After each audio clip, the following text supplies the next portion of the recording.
I got no rules, I count 'em. I got no rules, I count 'em. Bread up and down, bread up and down, bread up and down, big whipping open.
सबकी screen पे दिख रहा होगा आज हम लोग क्या पढ़ रहे हैं।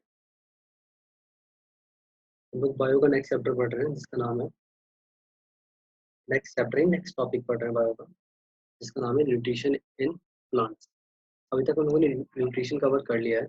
आज हम लोग न्यूट्रिशन इन प्लांट्स कवर करेंगे, फिर उसके बाद न्यूट्रिशन इन एनिमल कवर होगा और फिर जाके ये पूरा चैप्टर कंप्लीट होगा। ठीक है, तो चलो स्टार्ट करता हूँ मैं। ठीक है, प्री एडु लर्निंग में आप लोग का बहुत बहुत स्वागत है। ठीक, आज हम लोग पढ़ेंगे न्यूट्रिशन इन प्लांट्स। ठीक, तो सबसे पहले हम लोग जानते हैं कि एक्चुअली न्यूट्रिशन होता है क्या। न्यूट्रिशन मतलब होता है फूड को कंज्यूम करना और फिर अपने आप को फूड कंज्यूम करने के बाद फूड से ग्रो करवाना। अब ये प्लांट्स के अंदर किस तरीके से होता है, प्लांट तुम्हें पता है कि ऑटोट्रॉप्स होते हैं। ऑटोट्रॉप्स का मतलब है वो अपना खाना खुद बनाते हैं। तो plants are autotrophs in nature. Plant autotrophs होते हैं, इसका मतलब है they produce their own food. वो अपना खाना खुद बनाते हैं, और जब वो अपना खाना खुद बनाते हैं तो इसलिए वो प्रोड्यूसर्स कहलाते हैं। अब ये प्रोड्यूसर्स जो होते हैं अपना खाना किस प्रकार से बना पाते हैं, ये बना पाते हैं इनके अंदर एक ग्रीन कलर का पिगमेंट होता है, कलर होता है, कलर्ड कंपाउंड होता है जिसका नाम होता है क्लोरोफिल। ठीक है, जिसकी मदद से क्या होता है कि जो सोलर एनर्जी होती है उसके अंदर ट्रैप्ड रह जाती है पत्तियों के अंदर, और फिर शुरू होता है सारा का सारा खेल।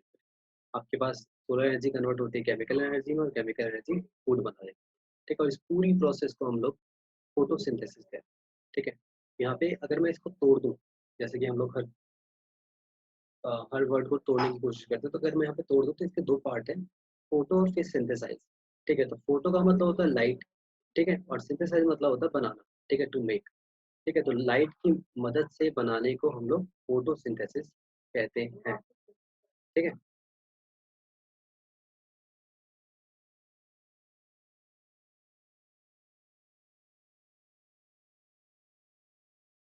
तो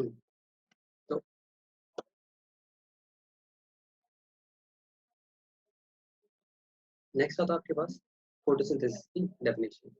ठीक है, it is a synthesis of organic compound like glucose.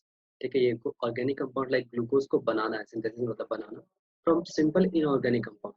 Organic बना रहे हैं हम लोग इनऑर्गेनिक की मदद से। अब इनऑर्गेनिक कौन से कंपाउंड्स यहाँ पे इस्तेमाल कर रहे हैं हम लोग, कार्बन डाइऑक्साइड और वाटर का हेल्प लेकर। ठीक है, क्लोरोफिल की प्रेजेंस में, सनलाइट की प्रेजेंस में क्लोरोफिल की मदद से। ठीक है, खाना बनाना, खाना यानी कि ग्लूकोज बनाना आपके पास कहलाता है फोटोसिंथेसिस। लाइक यहाँ पे मैंने एक इक्वेशन दे रखी है, दिख रहा होगा आप लोगों को। यहाँ से ये सन है, सन से आपके पास आ रही है सोलर एनर्जी।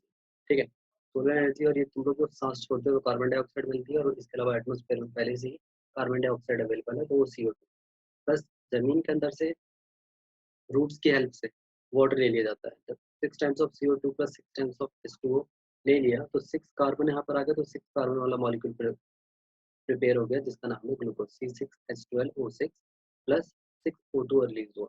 इस ये तुम लोग इनहेल करते हो, ठीक है, सांस लेते हो तो तुम्हें ऑटो O2 मिलती है, और O2 कौन बनाता है, फोटोसिंथेसिस की प्रोसेस हो रही है, यानी कि यहाँ पर प्लांट बना रहे हैं। ठीक है, प्लांट्स बनाते हैं, खाना बनाते हैं और कार्बन डाइऑक्साइड बनाते हैं, दो चीजें बनाते हैं। अभी जो फोटोसिंथेसिस होता है ये दो तरीके का होता है। ठीक है, टाइप्स ऑफ फोटोसिंथेसिस। ये फोटोसिंथेसिस होता है दो तरीके का, एक होता है ऑक्सीजनेटेड फोटोसिंथेसिस और एक होता है एनऑक्सीजनेटेड फोटोसिंथेसिस। अब ऑक्सीजनेटेड फोटोसिंथेसिस वो फोटोसिंथेसिस होता है जिसके अंदर ऑक्सीजन जनरेट होता है। ठीक है, जैसे कि इसका नाम हो रहा है, देखो ऑक्सी जनरेटेड, यानी कि ऑक्सीजन का जनरेशन हो रहा है, पैदा हो रही है ऑक्सीजन, तो आपके पास कहलाएगा वो ऑक्सीजनेटेड। इसके अंदर क्या होता है, वही आपके पास जो नॉर्मल फोटोसिंथेसिस होता है उसी को हम लोग ऑक्सीजनेटेड फोटोसिंथेसिस कहते हैं। इसके अंदर carbon dioxide plus water plus sunlight and it will make you glucose, carbon dioxide and water. देखो यहाँ पे 6H2O एक्स्ट्रा लिए थे तो 6H2O बाहर की तरफ निकल के आ गया है, ठीक है। दूसरा होता है एनऑक्सीजनेटेड फोटोसिंथेसिस। अब एनऑक्सीजनेटेड के अंदर क्या होता है कि ऑक्सीजन जनरेट नहीं होती, ठीक है। एन का मतलब होता है नॉट, ठीक है, एन का मतलब होता है नॉट, ठीक है। और बाकी ऑक्सीजनेटेड मतलब ऑक्सीजनेटेड वाला, ऑक्सीजन को जनरेट करने वाला फोटोसिंथेसिस नहीं है ये।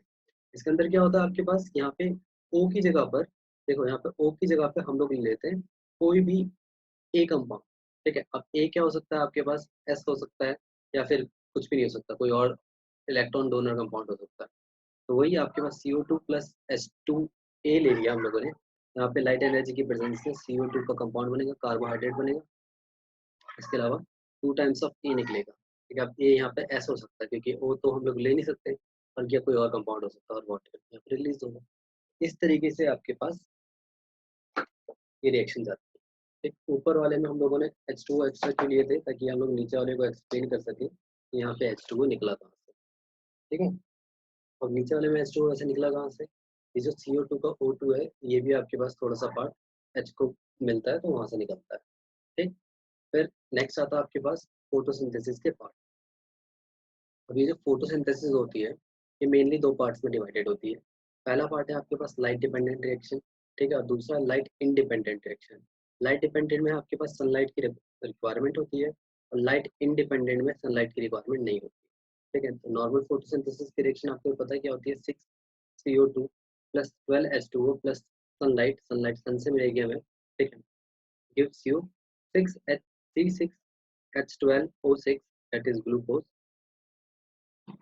Plus O6O2 that is oxygen and 6H2O that is water, ठीक है। तो यहाँ पे होता क्या है लाइट डिपेंडेंट वाली रिएक्शन के अंदर, यहाँ पे आपके पास जब भी दिन का टाइम होगा और दिन में भी आपके पास लाइट अवेलेबल होगी तब ये रिएक्शन होगी, और जब रात का टाइम होगा या लाइट अवेलेबल नहीं होगी दिन के पर्टिकुलर टाइम में, या फिर पत्तियों के अंदर दो पार्ट होते हैं, एक अपर पार्ट होता है, ठीक है, एक लोअर पार्ट होता है पत्ती।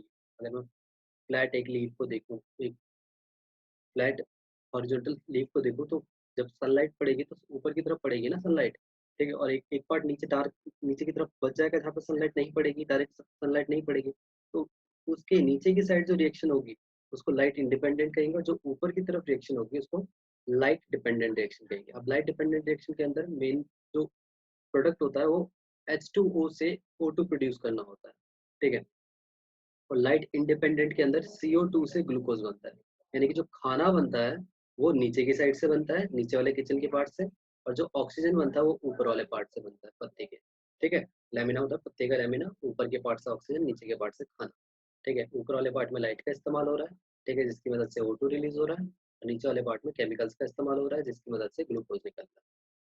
अभी केमिकल कौन कौन से हो सकते हैं, ये आपके पास ATP हो सकता है, और NaH सॉरी NADPH हो सकता है, ठीक है, ये केमिकल्स हैं। और ये केमिकल भी कब प्रोड्यूस होते हैं, ये भी जब लाइट ऊपर से पड़ेगी ना तब जाके केमिकल प्रोड्यूस होंगे, और तब जाके वो केमिकल नीचे की तरफ इस्तेमाल होंगे, ठीक है।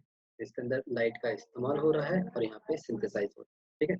नेक्स्ट आता है आपके पास ये जो लाइट डिपेंडेंट रिएक्शन है, ठीक है, दिख रहा होगा आप लोगों को, यहाँ पे केल्विन साइकिल फॉलो करते हैं लाइट इंडिपेंडेंट वाली। तो आपने H2O दिया, ठीक है, लाइट डिपेंडेंट से आई, मतलब लाइट आई, यहाँ से लाइट मिली, ठीक है, और O2 यहाँ से रिलीज हुई। O2 रिलीज होने के साथ साथ यहाँ पर कुछ चीज़ें और रिलीज होती हैं जिनका नाम है ATP, जो कि केल्विन साइकिल में इस्तेमाल हो जाती है। और इसके अलावा आपके पास है, इसके अलावा आपके पास है NADPH, ये भी आपके पास केल्विन साइकिल में इस्तेमाल हो जाती है। और इसका आपके पास ATP का ADP और प्लस एक प्रोटॉन आगे की तरफ इसमें O2 में इस्तेमाल हो जाता है, तो इस तरीके से पूरी पूरी साइकिल जाती है, ठीक है। ये ऊपर वाला पार्ट लाइट डिपेंडेंट है, दैट इज लाइट रिएक्शन, और नीचे वाला लाइट इंडिपेंडेंट है, that is dark reaction. Dark reaction कौन करवाता है, केल्विन साइकिल की मदद से होती है, ठीक है। और ये NADP, NADP और H लगा दिया तो यहाँ पे हाइड्रोजन और आ जाएगा, तो NADP की फुल फॉर्म होती है, ये नोट डाउन कर लेना। ठीक, नेक्स्ट आता है आपके पास ये केल्विन साइकिल दे रखा है, ठीक है, इसको देखने की जरूरत नहीं है। नेक्स्ट आता है आपके पास ये भी केल्विन साइकिल ही है। हाँ, लाइट डिपेंडेंसी और इंडिपेंडेंसी है, लेकिन ये थोड़ा सा डीप है। क्या हो रहा है यहाँ पर, तो ये आपके पास क्लोरोप्लास्ट है, ठीक है, क्लोरोप्लास्ट के अंदर क्या होते हैं, ये ग्रैन्यूल्स होते हैं, इनको हम लोग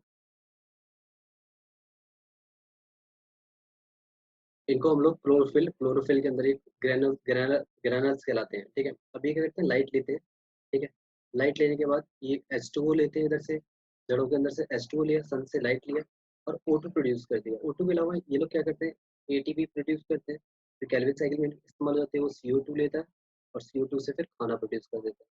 ठीक है, फिर देखो ATP जा रहा है इसके पास, यानी कि एनर्जी जा रही है इसके पास, NADPH जा रहा है, यानी कि अगेन फॉस्फोरस के कंपोनेंट्स आ रहे हैं, तो अब इसमें से एक H ले लेगा और वापस P को दे देगा, और यहाँ से एक एक फॉस्फोरस ले लेगा और बाकी ADP उसको देगा। ADP एडिनो डाइफॉस्फेट होता है और ये ट्राइफॉस्फेट होता है। ट्राई मतलब 3 फॉस्फेट है, यहाँ पे डाई मतलब 2 फॉस्फेट है, तो ये एक फॉस्फेट का इस्तेमाल कर जाता है। ठीक है, तो लाइट डिपेंडेंट रिएक्शन जिसमें लाइट जरूरी होती है, और डार्क रिएक्शन जिसको लाइट इंडिपेंडेंट रिएक्शन कहते हैं, यहाँ पे लाइट की जरूरत नहीं होती। लाइट की जगह पे एनर्जी कौन दे रहा होता है, क्योंकि रिएक्शन होने के लिए एनर्जी की रिक्वायरमेंट बहुत ही ज़्यादा होती है। ठीक है, तो एनर्जी यहाँ पर ATP दे रहा होता है। हमारी बॉडी के अंदर भी एनर्जी कौन देता है, हमारी बॉडी के अंदर जो सेल्स होती हैं उनको, सेल्स के अंदर एक माइटोकॉन्ड्रिया का नाम का ऑर्गेनल होता है, जिसको हम लोग पावर हाउस ऑफ सेल कहते हैं। वहाँ से ATP बड़ी मात्रा में रिलीज होती है, जिसको हम लोग करेंसी ऑफ सेल भी कहते हैं, और फिर उससे सारे के सारे काम होते हैं। ठीक है, फिर फोटोसिंथेसिस करने के लिए या फोटोसिंथेसिस होने के लिए क्या क्या चीज़ें ज़रूरी हैं, ठीक है, वो इस पर्टिकुलर सेक्शन में हम लोग जानने वाले हैं। तो सबसे पहले फोटोसिंथेसिस की डेफिनेशन पे अगर तुम लोग जाओ, डेफिनेशन कहती है कि सनलाइट,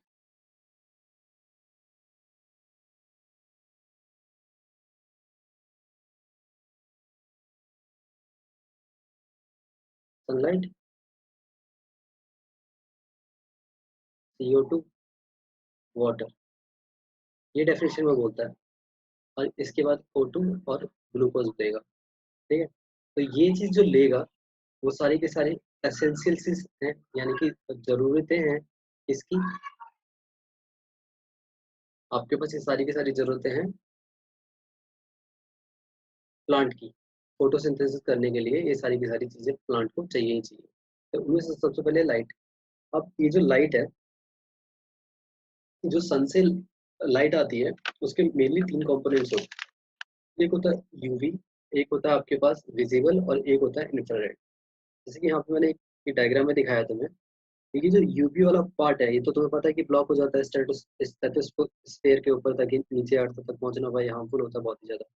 इसके अलावा ये विजिबल वाला पार्ट है, जिसकी मदद से हम लोग देख पाते हैं। ठीक है, अगर ये विजुअल वाला पार्ट ना हो तो हम देख ना पाए। इसके बाद ये वाला जो पार्ट है, ये पार्ट होता है हीट का, जिसको हम लोग IR पार्ट कहते हैं, इंफ्रारेड पार्ट कहते हैं। इसकी मदद से गर्मी होती है। ठीक है, सनरेज गर्म होती है, फील होती है गर्मी, तो गर्मी इसकी वजह से फील होती है इंफ्रारेड की वजह से, और उनकी हम लोग सन को देख पाते हैं, सनलाइट की मदद से देख पाते हैं, वो विजिबल की वजह से देख पाते हैं। तो 51% तो आपके पास इंफ्रारेड आती है, इनकी गर्मी आती है। 47% आपके पास विजिबल रेज आती हैं, यानी कि जो देखने में मदद करती हैं, और आपके पास 2% यूवी आती है। ठीक है, जो हमारी किसमें हेल्प करती हैं, हमारी हेल्प करती हैं, यूवी तो ब्लॉक हो जाती है ऊपर की तरफ, तो वो नीचे आ ही नहीं पाती है। ठीक है, तो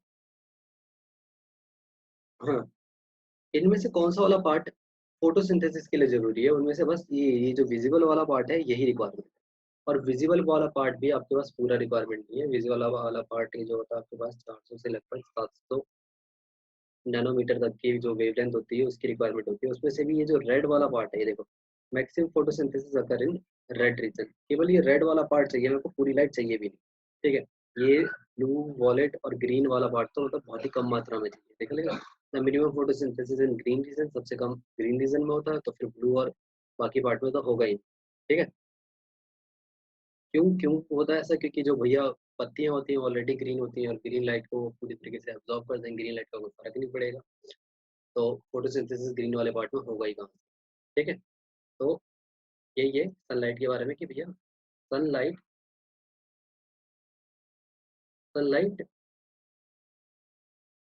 में से लाइट वाला जो पोर्शन है वो हमें मदद करता है, किस चीज़ में मदद करता है, हमें मदद करता है सोलर फोटोसिंथेसिस करवाने में, और फोटोसिंथेसिस करवाने में हमें पूरा का पूरा स्पेक्ट्रम, पूरी सनलाइट मदद भी नहीं करती है, उसमें से केवल रेड वाला, ऑरेंज वाला, येलो वाला पार्ट, इतना पार्ट मेन करता है, उसमें से भी रेड वाला पार्ट मोस्ट असेंशियल है। ठीक है, यहाँ पे ये लिखा हुआ है। ठीक है, नेक्स्ट चलते हैं हम लोग।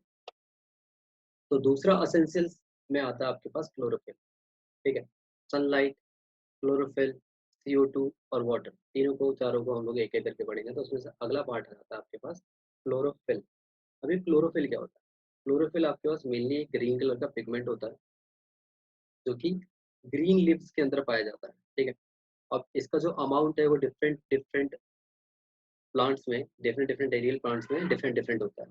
ठीक है, अब ये क्लोरोफिल जो होता है आपके पास ABCDE, या आपके पास बैक्टीरियोफिल ए कॉमन है। ठीक है, उसमें से भी ए और बी वाला जो है वो मोस्टली कॉमन अगर करता है क्लोरोफिल के अंदर। तो ये टाइप्स ऑफ क्लोरोफिल है जो कि मेनली मिलता है प्लांट्स के अंदर, उनमें से भी ए और बी वाला सबसे ज़्यादा मिलता है। ठीक है, अब अब इसके अंदर ये ग्रीन कलर का पिगमेंट्स होता है जिनको हम लोग क्लोरोप्लास्ट कहते हैं। ठीक है, तो ये आपके पास पत्ती है, और इस पत्ती को जब बड़ा करोगे, बहुत बड़ा करोगे, तो इसके अंदर ये क्लोरोप्लास्ट दिखेगा, और क्लोरोप्लास्ट के अंदर ये सिक्के सिक्के से दिख रहे हैं, ग्रेनुल्स दिखेंगे। ठीक है, और ये क्लोरोफिल का फॉर्मूला है आपके पास, केमिकल फॉर्मूला। आगे चलते हैं हम लोग। क्लोरोफिल, हाँ, तो ये जो क्लोरोफिल होता है, इसके जो आपने सुना होगा कि पत्तियों का रंग हरा क्यों होता है, तो एक ही आंसर होता है उसका कि क्लोरोफिल के कारण। तो ये जो क्लोरोफिल होता है, जरूरी नहीं है कि ग्रीन कलर का पिगमेंट होगा। ठीक है, इसके क्लोरोफिल के अलावा भी कुछ और पिगमेंट्स होते हैं जिनकी वजह से प्लांट्स के पार्ट्स का कलर आता है। जैसे कि आपके पास कैरोटीन है, कैरोटीन जो होता है वो ऑरेंज कलर का होता है, और इसकी वजह से जो कैरेट होता है वो ऑरेंज कलर का होता है, ये दिख रहा होगा आप लोगों को। इसके अलावा आपके पास जेंथोफिल है, जेंथोफिल ऑरेंज येलो कलर का होता है, ये भी आपके पास एक टाइप का क्लोरोफिल है, जिसकी वजह से जो मेज का कलर है वो दिख रहा है ऑरेंज येलो सा। इसके अलावा आपके पास फाइकोलेबेंस है। फाइकोलेबेंस क्या होता है कि डिफरेंट डिफरेंट टाइप के पिगमेंट्स होते हैं जो अलग अलग तरीके के एल्गीज में पाए जाते हैं। देखो रेड के अंदर रोडो रोडो पाया जाता है, और आपके पास साइनो पाया जाता है इसके अंदर, और इसके अंदर गाकुओ, फ्लोरो, जेंथो, काइरो, ये डिफरेंट डिफरेंट दे रखा है, ये डिफरेंट डिफरेंट नाम है इनके। ठीक है, तो ये सब पाए जाते हैं, अलग अलग तरीके के पिगमेंट्स, अलग अलग तरीके के पार्ट्स में। ठीक है, तो अगर कोई तुमसे बोले कि पत्तियों का रंग पीला भी तो होता है, तो पीला जेंथोफिल की वजह से होता है ये रंग। ठीक है, बोल देना उसको। ठीक, बाकी तुम तो सीख ही गए हो। आगे चलते हैं हम लोग। रॉ मटेरियल्स क्या क्या होते हैं फोटोसिंथेसिस के, वो तो दो चीजें हो गई, और तीसरे में आ गया आपके पास ये क्लोरोफिल, और आपके पास सनलाइट के बाद CO2। तो जैसे कि आपको पता है, ठीक है, अगेन अगर मैं दोबारा से रिएक्शन लिखूँ तो ये होता है CO2 प्लस H2O, और ऊपर से आया सनलाइट, ठीक है, और नीचे से आया क्लोरोफिल, और इसने आपको दिया ग्लूकोज, और प्लस O2 प्रोवाइड किया। तो यहाँ पर आपके पास क्लोरोफिल कवर हो चुका है, सनलाइट कवर हो चुका है, अभी CO2 का नंबर है। ठीक है, अब CO2 मिलता है कहाँ से आप प्लांट्स को? तो CO2 मिलता है आपके पास इंडस्ट्री से मिलता है। इंडस्ट्री से बहुत सारा मात्रा में CO2 रिलीज होता है, पता होगा तुम लोगों को, कार्बन डाइऑक्साइड। इसके अलावा तुम लोग जब एक्सहेल करते हो, सांस बाहर की तरफ छोड़ते हो, तब भी आपके पास CO2 रिलीज होता है। इसके अलावा आपके पास और CO2 कहाँ से निकलता है? और CO2 एटमोस्फेयर में ऑलरेडी अवेलेबल है। क्यों? क्योंकि इंसान जब नहीं था तब भी तो CO2 था, ऐसा तो नहीं है ना कि CO2 अभी अभी प्रोड्यूस हुआ है। तो आपके पास टेरेस्ट्रियल पार्ट, मतलब एटमोस्फेयर से भी CO2 ऑब्टेन किया जा सकता है। अब होता क्या है, ये जो पत्तियां होती हैं, ये जो पत्तियां होती हैं, इनके अंदर ऊपर की तरफ छोटे छोटे छोटे छोटे छोटे छोटे बहुत सारे छेद होते हैं, स्मॉल ओपनिंग्स होती हैं। ठीक है, इन स्मॉल ओपनिंग्स को कहते हैं हम लोग स्टोमेटा। ठीक है, इसको हम लोगों ने छठी या सातवीं क्लास में पढ़ा होगा। ठीक है, अभी जो स्टोमेटा ओपन होता है, ये बहुत सारा मात्रा में CO2 अपने अंदर ले लेता है। जैसे कि अगर मैं स्टोमेटा दिखाऊं, तो ये आपके पास स्टोमेटा हो गया। जब ये ओपन होगा, ये बहुत सारा CO2 अपने अंदर ले लेगा। ठीक है, और जब ये क्लोज होगा, ठीक है, तो CO2 अंदर किचन तक, क्लोरोफिल क्लोरोप्लास्ट तक पहुंच जाएगा। अभी जो स्टोमेटा होता है, पोर्स होते हैं छोटे छोटे लीफ की सरफेस पे, और ये इसमें मदद करते हैं गैसेस और वाटर के एक्सचेंज में, ठीक है। इसके अलावा जो स्टोमेटा होता है वो किस टाइप का होता है, इनको मेनली हम लोग गार्ड सेल कहते हैं, और गार्ड सेल जो होती है वो किडनी शेप की होती है, दिख रही है, ये स्टोमेटा है, ठीक है, क्लोज्ड है और ये ओपन है, ठीक। अभी जो एक्वाटिक प्लांट्स होते हैं इनके अंदर जो आपके पास CO2 का कंजम्पशन है वो डिजोल्व वाटर के अंदर जितने भी डिजोल्व CO2 होगी उससे लेते हो एक्वाटिक प्लांट CO2, क्योंकि एक्वाटिक प्लांट्स को भी CO2 की रिक्वायरमेंट है। तो इस तरीके से कार्बन डाइऑक्साइड की मात्रा की रिक्वायरमेंट प्लांट्स के अंदर कंप्लीट होती है, ठीक है। नेक्स्ट आपके पास फैक्टर है वाटर। वाटर का तो आपको सिंपल पता है, वाटर कहाँ से लिया जाता है, पौधों में। प्लांट्स में वाटर लिया जाता है जड़ों से। अब जड़ों से देखो, लाइक ये आपके पास प्लांट्स हैं, बिना वाटर के आपको भी पता है कि प्लांट्स सूख जाएंगे, ठीक है। तो जो आपके पास प्लांट होते हैं वो वाटर से, वाटर जो होता है सॉइल से एब्जॉर्ब करते हैं, सॉइल में ऑस्मोसिस के प्रोसेस द्वारा वाटर को एब्जॉर्ब किया जाता है, ठीक है। और वाटर को प्लांट्स के डिफरेंट डिफरेंट पार्ट में 9th क्लास में आप लोगों ने पढ़ा है, एक प्रकार का वेस्कुलर बंडल्स लेके जाते हैं, जिसको हम लोग जाइलम कहते हैं। शॉर्टकट भी याद किया था आप लोगों ने कि जाइलम जल को लेके जाता है, जाइलम जल को लेके जाता है, और फाइलम फल को लेके जाता है, ठीक है। फाइलम फल को लेके जाता है। तो ये जो आपके पास पूरे के पूरे प्लांट के अंदर जल मतलब वाटर को लेके जाएगा, वो आपके पास जाइलम लेके जाएगा, ठीक है। और सॉइल से ऑब्टेन होगा, और सॉइल को वाटर कहाँ से मिलेगा, उसको नदियों से मिलेगा, या फिर बारिश होगी तब मिलेगा, या फिर तुम खुद जाके प्रोवाइड करोगे उसको तब मिलेगा, ठीक। नेक्स्ट आता है आपके पास कुछ पॉइंट रिमेंबर रखने हैं आप लोगों को। सबसे पहले जो कार्बन डाइऑक्साइड है, ठीक है, उसका जो कंजम्पशन है कि कितनी कार्बन डाइऑक्साइड एक दिन में कंज्यूम होगी, वो डिपेंड करेगा आपके पास,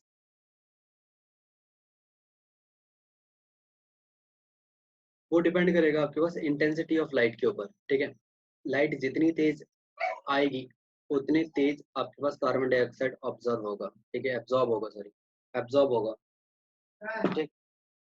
तो जितना ज्यादा कार्बन डाइऑक्साइड एब्जॉर्ब होगा उतना ज्यादा प्लांट रेस्पिरेशन करेगा, और जितना रेस्पिरेशन करेगा उतना ज्यादा फोटोसिंथेसिस होगा, जितना फोटोसिंथेसिस होगा उतना ज्यादा आपके पास CO2 प्रोड्यूस होगा, और तुम्हारा ऑक्सीजन, सॉरी CO2 तो यूज होगा और ऑक्सीजन प्रोड्यूस होगा, ठीक है।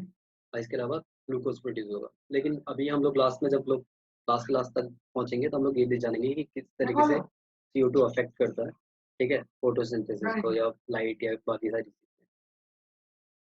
इसके अलावा जो देखा होगा आप लोगों ने कि मॉर्निंग के टाइम में जो लाइट की इंटेंसिटी होती है कम होती है, ठीक है, और इसलिए वहाँ पर जो CO2 का कंजम्पशन है, ठीक है, या कंपनसेशन है, वो कम होता है प्लांट के अंदर मॉर्निंग में। कम या अच्छी लाइट आती है, ठीक है, अच्छी लाइट आने की वजह से, अब ये लाइट भी ना अगर बहुत ही ज़्यादा मात्रा में मिले तो प्लांट सूख जाएंगे, और अगर बहुत ही कम मात्रा में मिले तो प्लांट वही रेस्पायर नहीं कर पाएंगे ठीक से। तो एक कंपनसेटेड अमाउंट होती है मॉर्निंग में, सुबह 5 बजे से लेकर दोपहर में, या मॉर्निंग में ही 11-12 बजे तक, तो तब तक अच्छी वाली लाइट आती है, तो अच्छे तरीके से फोटोसिंथेसिस होता है। इसलिए कहता हूँ मॉर्निंग में वॉक करनी चाहिए, कि जो मॉर्निंग में जो ज़्यादा मात्रा में फोटोसिंथेसिस हो रहा है, अच्छी मात्रा में फोटोसिंथेसिस हो रहा है, तो वो अच्छी ऑक्सीजन या ज़्यादा मात्रा में ऑक्सीजन प्रोड्यूस कर रहे होते हैं प्लांट, ठीक है। नेक्स्ट आता है आपके पास फोटोसिंथेसिस की साइट, ठीक है। साइट मतलब होता है जगह। अब फोटोसिंथेसिस होता कहाँ पर है, ठीक है, इसको हम लोग पढ़ते हैं। फोटोसिंथेसिस की साइट, फोटोसिंथेसिस कहाँ पर होता है। अब भैया फोटोसिंथेसिस प्लांट्स में पत्तियों के अंदर होता है, ठीक है, सबको पता है, लेकिन पत्तियों के अंदर भी कहाँ पर होता है फोटोसिंथेसिस, वो हम लोग देखते हैं। तो फोटोसिंथेसिस मेनली प्रोकैरियोटिक और यूकैरियोटिक प्लांट्स के अंदर डिफरेंट डिफरेंट साइट्स होता है। लाइक अगर प्रोकैरियोटिक की बात की जाए तो इसके अंदर लेमिनार्स के अंदर होता है, जहाँ पे क्रोमेटोस्पोर्स होते हैं, ठीक है। और यूकैरियोटिक की बात की जाए तो यहाँ पर फोटोसिंथेसिस जो होता है वो क्लोरोप्लास्ट के अंदर होता है, ठीक है। इसके अलावा एक्सेप्शंस हैं, फंगाई फंगाई के अंदर क्लोरोफिल होता ही नहीं है, इसलिए फोटोसिंथेसिस होता ही नहीं, ठीक है। और जितने बड़े बड़े प्लांट्स होते हैं, ठीक है, जो विजुअल विजुअल होते हैं और बहुत बड़े बड़े दिखते हैं, उन सबके अंदर जो फोटोसिंथेसिस होता है वो क्लोरोप्लास्ट के अंदर ही होता है, ठीक है। नेक्स्ट आता है आपके पास प्लास्टिक। अभी प्लास्टिक क्या होती है, ठीक है, जो आपके पास क्लोरोप्लास्ट वाला पार्ट था उसी को हम लोग प्लास्टिक प्लास्टिड कहते हैं। इसको सबसे पहले हैकेल ने ऑब्जर्व किया था, ये डिस्कवर करेगा नहीं, ऑब्जर्व किया था सबसे पहले प्लास्टिक को हैकेल ने। और प्लास्टिड्स होते हैं वो 3 तरीके के होते हैं। एक होता है ल्यूकोप्लास्ट, एक होते हैं क्लोरोप्लास्ट और तीसरे होते हैं क्लोरोप्लास्ट। लेकिन ये जो क्लोरोप्लास्ट है ये वो वाले हैं जिनके अंदर ग्रीन कलर पाया नहीं जाता, और ये वो वाले हैं जिनके अंदर ग्रीन कलर पाया जाता है। ये जो ल्यूकोप्लास्ट है ये मेनली व्हाइट कलर का होता है और प्लांट्स के अंदर अंडरग्राउंड वाले पार्ट में पाया जाता है ये। और इसका मेन काम क्या होता है? इसका मेन काम होता है प्रोटीन को स्टोर करना, ठीक है, या ऑयल को स्टोर करना है, फिर स्टार्च को स्टोर करना है। प्रोटीन को स्टोर कर रहा है इसको एलिरोप्लास्ट कहेंगे, ऑयल के लिए एलाइयोप्लास्ट कहेंगे और स्टार्च के लिए एमिलोप्लास्ट कहेंगे, ठीक है। नेक्स्ट चीज नेक्स्ट आता है आपके पास वही क्लोरोप्लास्ट के बारे में और थोड़ा सा जानकारी। क्लोरोप्लास्ट की जो डिस्कवरी थी वो स्किम्पर ने की थी, ठीक है। और क्लोरोप्लास्ट जो होता है वो डिफरेंट डिफरेंट नंबर का होता है डिफरेंट डिफरेंट प्लांट्स के अंदर। लाइक अगर छोटे प्लांट्स है जैसे कि एल्गी वगैरह है तो उनके अंदर 1 या 2 क्लोरोप्लास्ट होंगे, लेकिन जो हायर प्लांट्स हैं उनके अंदर एक ही प्लास्टिड सेल के अंदर 40 से 100 क्लोरोप्लास्ट होंगे। अभी क्लोरोप्लास्ट होते हैं ये डिफरेंट डिफरेंट साइज के होते हैं, शेप के होते हैं। उनके कॉमन एग्जांपल है कप कप शेप या फिर रिबन शेप, ठीक है। हाँ, कप शेप में आपके पास ये दिख रहा होगा आप लोगों को, ठीक। और रिबन शेप में आपके पास ये होंगे, ठीक है। फिर एल्गी के अंदर जो हाँ, और एल्गी के अंदर जो आपके पास क्लोरोप्लास्ट होते हैं वो डिस्कोडियल होते हैं, ठीक है। नेक्स्ट आता है आपके पास क्लोरोप्लास्ट का स्ट्रक्चर, ठीक है। अब क्लोरोप्लास्ट का जो स्ट्रक्चर होता है वो डबल मेम्ब्रेस स्ट्रक्चर होता है जिसके अंदर 2 पार्ट्स होते हैं। पहला पार्ट होता है आपके पास ग्रेना, ठीक है। ये जो आपके पास ये सिक्के दिख रहे हैं इन सिक्कों को ही ग्रेना कहते हैं, ठीक है। ग्रेना ग्रेना क्या होते हैं? ग्रेना होता है आपके पास it is a laminar system consist of stacks of granum lamina each bounded by membranous box called thylakoids. Thylakoids के अंदर बाउंड होते हैं। 40 से 60% जो होता है थैलेकोइड्स उसके अंदर 50 या उससे ज़्यादा क्लोरोफिल्स होते हैं, ठीक है, मॉलिक्यूल्स पाए जाते हैं, ठीक है। इसके अलावा जो ये हैं आपके पास ये इनका मेन काम क्या होता है? इसके ये आपके पास ये थैलेकोइड्स की तरह इसका मेन काम होता है सनलाइट बाहर से आए उसको अंदर ही फंसा लिया, अंदर ही फंसा लिया, यहाँ पर सनलाइट ट्रैप होकर रह जाएगी। अब सनलाइट ट्रैप होकर रह जाएगी तो यहीं पर बेचारी को खाना वाना सब कुछ प्रोड्यूस करना पड़ेगा। लाइक आपने कोई गाय वाय पकड़ ली ना तो फिर आप उसका इस्तेमाल करोगे भरपूर। इसी तरीके से ये थैलेकोइड्स ने पकड़ लिया सनलाइट को, हमें सनलाइट को भरपूर इस्तेमाल करेंगे, ठीक है। अब ये जो 2 ग्रैन्युलर्स होते हैं एक दूसरे से इंटरकनेक्टेड होते हैं, इंटरकनेक्टेड चैनल का नाम होता है आपके पास ये फिट्स चैनल, ठीक है, जिसको हम लोग स्टोमा स्ट्रोमा लेमाई भी कहते हैं, ठीक है। अब ये देखो स्ट्रोमा क्या है, पहले तो ग्रेन्यूल्स देख लिया हम लोगों ने, स्ट्रोमा। अब ये जो ग्रेन्यूल्स होते हैं ना इनके ये जो जगह खाली है, ये जो जगह खाली है, ये जो जगह खाली है, इन जगहों के बीच में आपके पास कोई फ्लूइड लाइक स्ट्रक्चर होता है जो इनको अपनी शेप से हिलने नहीं देता, उसी को हम लोग स्ट्रोमा कहते हैं, ठीक है। और ये नॉन पिगमेंटेड होता है, इसका कोई कलर नहीं होता, ठीक है। तो मेन काम क्या होता है? ये जो आपके पास ये है ग्रेनर्स हैं इनको इम्बेडेड करके रखते हैं। देखो थैलेकोइड्स की तरह ये थैलेकोइड्स इनके अंदर लाइट फंस जाती है। नेक्स्ट आता है आपके पास फोटोसिंथेसिस का मैकेनिज्म। अब मैकेनिज्म में हम लोगों ने बेसिकली क्या पढ़ना है? हम लोगों को पढ़ना है कि फोटोसिंथेसिस होता कैसे है। तो सबसे पहले फोटोसिंथेसिस की 2 रिएक्शन होती है, एक लाइट रिएक्शन होती है और एक डार्क रिएक्शन होती है, पहले हम जान चुके हैं। तो सबसे पहले लाइट रिएक्शन के अंदर क्या होता है? इसको हम लोग फोटो केमिकल प्रोसेस भी कहते हैं। फोटो केमिकल इसलिए कहते हैं क्योंकि इसमें फोटोन्स का इस्तेमाल होता है, यानी कि लाइट का इस्तेमाल। फोटो का मतलब होता है लाइट, लाइट का इस्तेमाल होता है इसलिए फोटो केमिकल कहते हैं। इसको डिस्कवर किया था रॉबर्ट हिल ने, ठीक है, इसलिए इसको हम लोग हिल्स रिएक्शन भी कहते हैं कभी-कभी, ठीक है। अब इसके अंदर साइट कौन सी होती है, कहाँ पर होती है रिएक्शन? ग्रेना के अंदर होती है। ग्रेना में किसका? क्लोरोप्लास्ट का। इसके अंदर रॉ मटेरियल्स क्या होते हैं? लाइट होती है और वाटर होती है, ठीक है। पता होगा तुम लोग को वाटर की हेल्प से CO2 सॉरी O2 की हेल्प H2O की हेल्प से O2 प्रोड्यूस होता है, ठीक है। रेगुलेशन किस चीज़ का किया जाता है इसके अंदर सॉरी इसके अंदर रेगुलेशन किस तरीके से होता है? इसके अंदर 3 प्रोसेस होती है, ठीक है। पहला पहला होता है आपके पास जो फोटोन्स हैं उनको एक्साइट करना क्लोरोफिल्स के द्वारा, ठीक है। इस प्रोसेस के अंदर क्या होता है कि जो क्लोरोफिल मॉलिक्यूल्स हैं वो सनलाइट रिसीव करते हैं स्मॉल एनर्जी बंडल्स की फॉर्म में, जिनको हम लोग फोटोन्स कहते हैं, और फिर एक्साइटेड हो जाते हैं। जैसे कि आपके पास फोटोन्स है, ठीक है, इसको रिसीव किया क्लोरोफिल ने, क्लोरोफिल एक्साइटेड हो गया, अपना एक इलेक्ट्रॉन छोड़ दे रहा है। देखो ये रहा एक इलेक्ट्रॉन प्रोड्यूस हो गया। ये जो एक इलेक्ट्रॉन छूटा है इसको इस्तेमाल किया जाएगा। इसको इस्तेमाल दो तरीके से किया जाएगा, एक होगा फोटोलाइसिस, एक और जाएगा आपके पास फोटो फॉस्फोराइलाइसिस। ठीक है, तो सबसे पहले फोटोलाइसिस के बारे में बात करते हैं। उनको इतना डिटेल में जानने की हमें जरूरत नहीं है, क्योंकि ये कोर्स कंटेंट के 10th के कोर्स कंटेंट के बाहर है। और जब तुम लोग 11th 12th में पहुंचोगे या हायर क्लासेस में पहुंचोगे तो वहाँ पर ये सब कुछ जाएगा। तो सबसे फिर भी हम लोग जान लेते हैं थोड़ा बहुत कि फोटोलाइसिस के अंदर क्या होता है। कि देखो फोटो का मतलब होता है लाइट, लाइसिस का मतलब होता है इस्तेमाल। तो इसके अंदर क्या होता है कि फोटो की मदद से फोटो ऑक्सीडेशन होता है किसका, वाटर का, यानी कि वाटर टूटेगा। ठीक है, वाटर टूटेगा दो पार्ट में, एक H+ और OH-। ठीक है, और फिर इसका यूटिलाइजेशन होगा। ठीक है, तो आगे क्या होता है इसके दो पार्ट हो रहे हैं। तो फर्स्ट स्टेज में क्या होता है कि जो फोटोसिंथेसिस से जो लाइट है जो क्लोरोफिल ने एब्जॉर्ब किया है वो इसका इस्तेमाल करती है एटीपी बनाने में। ठीक है, एडिनो डाइफॉस्फेट बनाने में। और फिर इसका इस्तेमाल और चीज़ों में भी करती है, लाइक वो वाटर मॉलिक्यूल्स को तोड़ती है, हाइड्रोजन और ऑक्सीजन मॉलिक्यूल।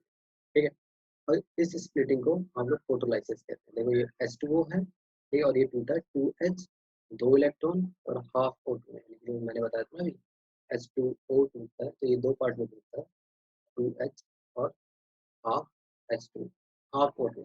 तो पुराना वाला सही था।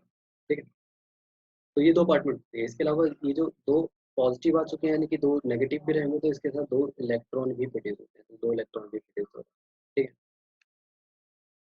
तो इस तरीके से रिएक्शन हो रही है आपके पास। ये रहा वाटर, और वाटर से H, दो H अलग निकल रहे हैं और ऑक्सीजन अलग निकल रहा है, और एटीपी अलग निकल रहा है, उसको डार्क रिएक्शन में इस्तेमाल हो जाएगा। तो नेक्स्ट आता है आपके पास फोटो फॉस्फोराइलाइसिस, डायलेशन। ठीक है, अब इस प्रोसेस के अंदर क्या होता है कि जो पीछे से एटीपी प्रोड्यूस होकर आई है तो वो जाती है आपके पास क्वांटम सोम के अंदर। क्वांटम सोम के अंदर Mg2 पॉजिटिव के आयंस जो कि जमीन से मिले होते हैं या इनऑर्गेनिक आयंस को फॉस्फेट्स में बदल दिया जाता है। ठीक है, एडीपी एटीपी में कन्वर्ट हुई, और एडीपी इस तरीके से कन्वर्ट होती है, फॉस्फेट लेकर एडीपी में कन्वर्ट होती है। ठीक है, ये दिख रहा होगा, ये यहाँ पर ये इस वाली साइड पे होता है पूरी की पूरी रिएक्शन। ठीक है, ये वाली ये हुई, तो एडीपी की रिएक्शन इस वाली साइड पे होता है, दो साइड्स पे होता है क्रोमोप्लास्ट के अंदर। ठीक, नेक्स्ट आता है आपके पास डार्क रिएक्शन। तो डार्क रिएक्शन जैसे आप लोगों को पता है, बता दिया गया है, समझा दिया गया है कि दो रिएक्शंस होती हैं, लाइट और डार्क। लाइट पत्ती के ऊपर और डार्क पत्ती के नीचे। पत्ती के ऊपर सनलाइट की मदद से एनर्जी मिलती है, और पत्ती के नीचे जहाँ पे एटीपी प्रोड्यूस होता है उसकी मदद से एनर्जी मिलती है। तो क्योंकि यहाँ पे एनर्जी का रिक्वायरमेंट एटीपी पूरा कर रहा है, इसलिए इसको हम लोग थर्मोकेमिकल रिएक्शन कहते हैं। और इसको डिस्कवर किया था मेल्विन मेल्विन केल्विन और बेंसन ने, इसलिए इसको हम लोग केल्विन रिएक्शन साइट भी कहते हैं, रिएक्शन साइट केल्विन साइकिल भी कहते हैं। ठीक है, इसके अंदर जो साइट होती है वो स्ट्रोमा होती है। ठीक है, और जो इसके रॉ मटेरियल्स होते हैं वो CO2, NADPH2 और ATP और कुछ एंजाइम्स होते हैं। और ये रेगुलेट किसके द्वारा की जाती है, लाइट और एंजाइम्स के द्वारा रेगुलेट की जाती है रिएक्शन। अब इसके अंदर तीन स्टेप्स होते हैं मेन। पहला होता है कार्बो कार्बोक्सिलेशन, दूसरा होता है सिंथेसिस, और तीसरा होता है रीजनरेशन ऑफ RUB। तो जैसे कि यहाँ स्टेप में दिख रहा होगा तुम लोगों को, पहले रिएक्शन में कार्बोलेशन में जो कार्बन डाइऑक्साइड है उसका इस्तेमाल करके, उसको कैप्चर करके, it this in this step the CO2 is captured by CO2 acceptors, और CO2 एक्सेप्टर का नाम है RUBP। C3 प्लांट्स के अंदर, PET C4 प्लांट्स के अंदर। और किसके द्वारा करते हैं, ये कार्बोक्सिलिक एंजाइम के द्वारा, जिन एंजाइम्स का नाम है रूबी, रुबिको और पेप्को। ये कुछ एंजाइम्स के नाम है जिनके द्वारा कार्बन डाइऑक्साइड पकड़ा जाता है। ठीक है, कैप्चर किया जाता है। अभी जो कार्बन डाइऑक्साइड एक बार कैप्चर हो गया तो फिर हम लोग क्या करते हैं, कार्बन डाइऑक्साइड से सिंथेसाइज करते हैं, स्टार्ट करते हैं। किस चीज़ का सिंथेसिस, ग्लूकोज का। ठीक है, किसकी प्रेजेंस में, फॉस्फेट और आइसोमरेज एंजाइम की प्रेजेंस में। और यहाँ पे जो RUBP है ये रीजनरेट हो जाता है और ये रीजनरेशन से जब दोबारा रीजनरेट हो जाएगा तो वापस से वो CO2 पकड़ने के लायक हो जाएगा। तो सबसे पहले आरयूबी आरयूबीपी ने CO2 को पकड़ा, पकड़ने के बाद दूसरे स्टेप में इसको हम लोग रिडक्शन या फिर सिंथेसिस ऑफ ग्लूकोज कहते हैं। यहाँ पे रिडक्शन होता है आरयूबीपी का और सिंथेसिस होता है ग्लूकोज का। तो यहाँ पे पकड़ा देता है ये। उसके बाद तीसरे स्टेप में जहाँ पे आरयूबी फिर से बनता है और फिर तीसरे स्टेप से वापस पहले स्टेप में जहाँ पे आरयूबी का फिर से CO2 को कैप्चरिंग में इस्तेमाल होने लगा। तो इस तरीके से पूरी की पूरी रिएक्शन जाती है। ठीक, नेक्स्ट आता है आपके पास फोटोसिंथेसिस को कौन कौन से फैक्टर अफेक्ट करते हैं। ठीक है, क्या क्या चीज़ें अफेक्ट करती हैं। तो जो चीज़ें इस्तेमाल होंगी वही चीज़ें अफेक्ट करेंगी। क्या क्या चीज़ें इस्तेमाल होती हैं। सबसे पहले इस्तेमाल होता है आपके पास लाइट, तो लाइट अफेक्ट करेगा। दूसरे नंबर पे इस्तेमाल होता है आपके पास कार्बन डाइऑक्साइड, तो कार्बन डाइऑक्साइड अफेक्ट करेगा। तीसरे पे वाटर, वाटर भी अफेक्ट करेगा। चौथे पे आपके पास क्लोरोफिल, तो क्लोरोफिल भी अफेक्ट करेगा। ठीक है, और क्लोरोफिल के अलावा यहाँ पर पांचवें नंबर पे आपके पास O2 भी अफेक्ट करता है क्योंकि एटमॉस्फेयर में ऑक्सीजन भी अवेलेबल है। तो ये पांच चीज़ें मेनली अफेक्ट करेंगी। तो सबसे पहले की बात करते हैं हम लोग लाइट की। ठीक है, अब लाइट में भी तुम्हें पता है कि लाइट पूरी की पूरी इस्तेमाल नहीं होती। लाइट के तीन पार्ट होते हैं, यूवी, IR और विजिबल। ठीक है, उसमें से IR वाला पार्ट इस्तेमाल होता ही नहीं है और विजिबल वाला पार्ट तो अर्थ पे आता ही नहीं है। तो आपको सॉरी यूवी वाला पार्ट तो अर्थ पे आता ही नहीं, तो विजिबल वाला पार्ट ही इस्तेमाल होता है। विजिबल वाले पार्ट के भी आपके पास 7 कलर होते हैं विबग्योर के अकॉर्डिंग, रेड से लेकर वॉलेट तक। तो उसमें से भी रेड, येलो और ऑरेंज, तीन लाइट ही मेनली इस्तेमाल होती हैं। ठीक है, उसमें से भी सबसे ज़्यादा जो फोटोसिंथेसिस की लाइट इस्तेमाल होती है वो होती है रेड लाइट। ठीक है, और जो सबसे कम इस्तेमाल होती है वो होती है ग्रीन लाइट। ठीक है, उसके नीचे की कोई भी लाइट इस्तेमाल नहीं होती है। अगर तो कोई तुमसे पूछता है कि ग्रीन लाइट क्यों इस्तेमाल नहीं होती है, सबसे कम क्यों इस्तेमाल होती है, क्योंकि आपके पास जो आपकी लीव्स का कलर होता है वो भी ग्रीन होता है और अगेन ग्रीन पिगमेंट जो आ रहा है सनलाइट से वो भी ग्रीन है। तो दोनों की जो वेवलेंथ है वो मैच कर जाती है। वेवलेंथ मैच कर जाने की वजह से उसमें से किसी भी प्रकार की एनर्जी प्रोड्यूस नहीं हो पाती, एनर्जी प्रोड्यूस नहीं हो पाती तो उसका इस्तेमाल नहीं होता। रेड का कलर तो बिल्कुल ही डिफरेंट होता है, तो रेड की मदद से वो सब कुछ पॉसिबल हो पाता है।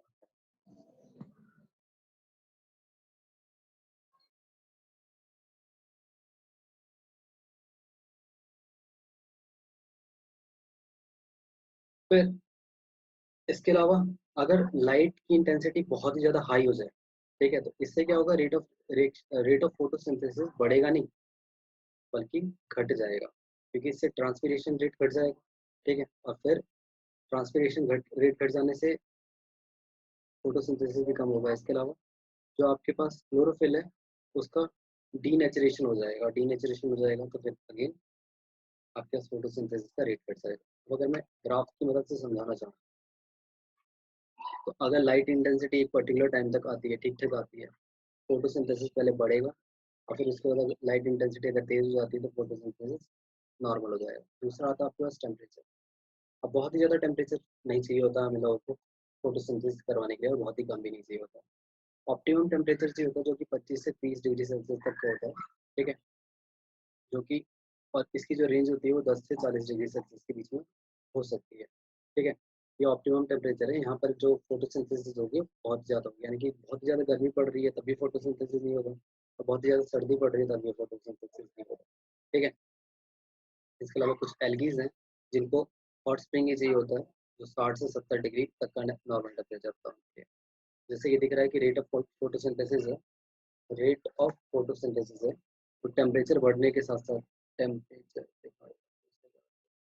टेम्परेचर बढ़ने के साथ साथ टेम्परेचर बढ़ रहा है, फोटोसिंथेसिस का रेट भी बढ़ रहा है। लेकिन एक पर्टिकुलर टेम्परेचर पहुंचने के बाद अगर और आपने टेम्परेचर बढ़ाने की कोशिश की और अगर आपने टेम्परेचर बढ़ाने की कोशिश की तो फोटोसिंथेसिस का जो रेट है वो कम होता चला जाएगा, वो कम होगा।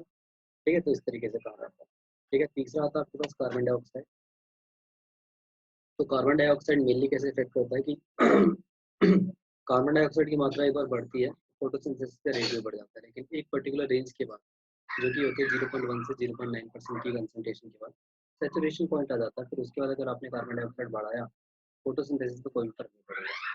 ठीक है, फोटोसिंथेसिस नॉर्मल हो जाएगा।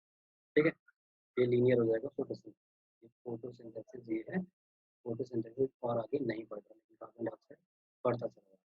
ठीक है। ये कार्बन डाइऑक्साइड का फैक्टर है। नेक्स्ट आता है आपके पास ऑक्सीजन। अब अगर एटमॉस्फेयर में ऑक्सीजन की मात्रा बढ़ जाएगी तो कार्बन डाइऑक्साइड की मात्रा घट जाएगी। ऑक्सीजन की मात्रा बढ़ने का मतलब ये कार्बन डाइऑक्साइड की मात्रा घटना, और कार्बन डाइऑक्साइड की मात्रा घटने का मतलब है आपके पास अगेन फोटोसिंथेसिस का घट जाएगा। ऑक्सीजन के बढ़ने से कार्बन डाइऑक्साइड की मात्रा बढ़ जाएगी, घट जाएगी, और कार्बन डाइऑक्साइड की मात्रा घट जाने से फोटोसिंथेसिस भी घट जाएगा। ठीक है, आपको एक फोटोसिंथेसिस है जो कि डाउन की तरफ जा रहा है, और ये आपके पास ऑक्सीजन है जो कि अप की तरफ जा रहा है। नेक्स्ट आता है आपके पास क्लोरोफिल। अब क्लोरोफिल जो होता है वो डायरेक्टली प्रोपोर्शनल होता है रेट ऑफ फोटोसिंथेसिस के, और ये डिपेंड करता है कि टाइप ऑफ प्लांट के ऊपर। अगर वॉलेट कलर के हैं तो बढ़ेगा, ब्लू में बढ़ेगा, ग्रीन वाले में घट जाएगा। देखो ग्रीन वाले में घट गया, फिर येलो वाले में बढ़ेगा बढ़ेगा बढ़ेगा, फिर रेड वाले में फिर से बढ़ेगा। इस तरीके से फोटोसिंथेसिस। फिर आपके पास आता है सिग्निफिकेंस, फोटोसिंथेसिस के क्या क्या सिग्निफिकेंस। ठीक है, अगर फोटोसिंथेसिस ना हो या हो तो हमारी ज़िंदगी में क्या प्रभाव पड़ेगा। ठीक है, तो ना हो तो सबसे पहले तो हमें ऑक्सीजन नहीं मिलेगा। जितना एटमॉस्फेयर में ऑक्सीजन अवेलेबल है उतना ही इस्तेमाल करना पड़ेगा, और वो ऑक्सीजन अवेलेबल वाला इस्तेमाल करोगे तो O2 जो अवेलेबल है वही तुम लोग इस्तेमाल करके CO2 बना दे रहे हो। बार बार O2 ले रहे हो और CO2 बनाते जा रहे हो, और नया O2 प्रोड्यूस हो नहीं रहा। ठीक है, तो एक टाइम आएगा कि सारा O2 खत्म हो जाएगा और CO2 एटमॉस्फेयर में बचेगा, और सारे के सारे जो ऑर्गेनिज्म है उनकी चॉकिंग होगी और सारे के सारे मर जाएंगे। ठीक है, तो सबसे पहले ऑक्सीजन प्रोड्यूस करता है हमारे लिए। इसके अलावा क्या करता है हमारे पास ये, इसके अलावा फोटोसिंथेसिस की हेल्प से खाना प्रोड्यूस होता है। ठीक है, फूड मटेरियल प्रोड्यूस होता है, फूड मटेरियल प्रोड्यूस होता है तो हमें खाना भी फोटोसिंथेसिस से मिलता है। इसलिए भी बहुत ज़्यादा जरूरी है। तो दो चीज़ें तो मेनली जरूरी है, एक तो वही प्योरिफिकेशन ऑफ एयर के ऑक्सीजन प्रोड्यूस करने का, और खाना प्रोड्यूस करने का। ठीक है, इसके अलावा ये सॉइल इरोजन भी नहीं होने देता, मिट्टी को भी इधर उधर नहीं जाने देता, क्योंकि जहाँ पे प्लांट होगा वहाँ पे मिट्टी पकड़ में रहेगी, और पकड़ में रहेगी तो सॉइल इरोजन। ठीक है, तो इस तरीके से न्यूट्रिशन इन प्लांट का जो पूरा पार्ट है वो ओवर होता है। ठीक है, मेरी बातों को सुनने के लिए धन्यवाद। अच्छा लगा हो तो अपने दोस्तों में शेयर कर देना, और चैनल को लाइक शेयर एंड सब्सक्राइब कर देना, यूट्यूब पर पहुंचेगा। धन्यवाद। बाकी आप लोगों से मैं नेक्स्ट क्लास में मिलता हूँ। बाय।